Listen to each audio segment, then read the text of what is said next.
Forensic experts in Paris are investigating the scene of a bloody pre-dawn terror raid in a northern suburb. Special forces stormed an apartment where several were captured. Officials are still investigating their identities. The big question was the mastermind among the dead. CCTV's Dan Williams has details coming out of a press conference by the Paris Prosecutor. From that, we heard that at least two people died during the pre-dawn raid. We also were told that 8 people were arrested and that 5 police officers were injured during the course of that raid as well.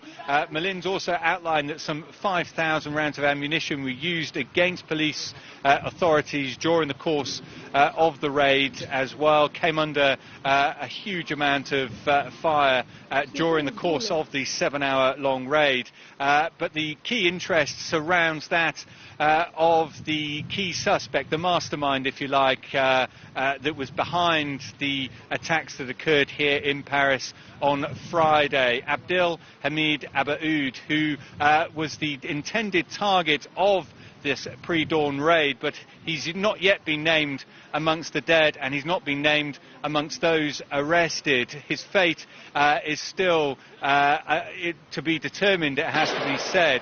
But as Melin's points out, it could be that at this stage it's very difficult to know exactly who and how many people died during this raid, and that is something they're still coming to terms with. An explosion rang out indicating the act of a suicide bomber. A body riddled with impacts was found in the ruins of the building. The state of the body doesn't permit us to identify it at this stage. The first elements of the investigation and the intervention of the police led us to believe that the explosion was the result of a woman who activated her explosive vest. Well, Francois Melins, the French prosecutor, also said during that news conference that they acted today in order to stop future atrocities, that this was a cell group with the ability to cause further atrocities and that they were ready to act. And that is why they swooped during the time that they did. So certainly that won't help the unease that is currently being felt both here in Paris, across France, and indeed across the rest of Europe as well. Dan Williams, CCTV, Paris.